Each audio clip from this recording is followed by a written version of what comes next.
ഇടുക്കി ഇടമലക്കുടിയിൽ വന്യമൃഗശല്യം രൂക്ഷമാകുമ്പോൾ പ്രതിരോധ മാർഗങ്ങൾ അകലെയെന്ന പരാതി.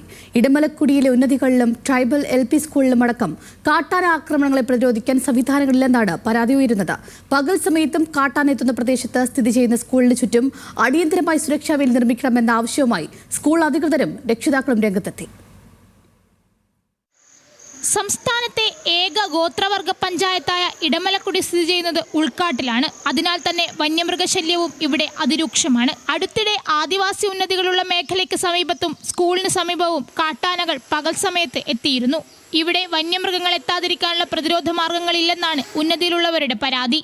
ഇടമലക്കുടിയിലെ ഗവൺമെന്റ് ട്രൈബൽ LP സ്കൂളാണ് പ്രധാനമായും കാട്ടാന ഭീതി നേരിടുന്ന പ്രദേശം. സ്കൂളിന് മികവുള്ള കെട്ടിടവും മറ്റ് സംവിധാനങ്ങളും ഒരുക്കിയിട്ടുണ്ടെങ്കിലും ചുറ്റുമതിലോ മറ്റ് സുരക്ഷാ സംവിധാനങ്ങളോ ഇല്ലെന്നതാണ് പ്രധാന പ്രശ്നം. സ്കൂളിന് സമീപം വരെ കാട്ടാന അടക്കമുള്ള വന്യമൃഗങ്ങൾ അടുത്തിടെയായി എത്താറുണ്ട്. കുട്ടികളുടെ സുരക്ഷ കണക്കിലെടുത്ത് സ്കൂളിന് ഫെൻസിംഗ് ഒരുക്കുന്നതിന് അടിയന്തര നടപടി സ്വീകരിക്കണമെന്ന് അധ്യാപകർ ആവശ്യപ്പെടുന്നു. മൃഗങ്ങളുടെ ശല്യം വളരെ രൂക്ഷമായിക്കൊണ്ടിരിക്കുകയാണ്.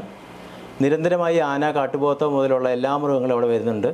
നമുക്ക് സ്കൂളിന് ചുറ്റുമതിലില്ലാത്തതുകൊണ്ട്, ഒരു വേലി പോലും ഇല്ലാത്തതുകൊണ്ട് പിള്ളേരെ പുറത്തിറക്കി വിടാനോ കളിക്കാൻ വിടാനോ ഒരു കാര്യത്തിനും നമുക്ക് അവിടെ സൗകര്യം ഇല്ലാത്തൊരവസ്ഥയുണ്ട്.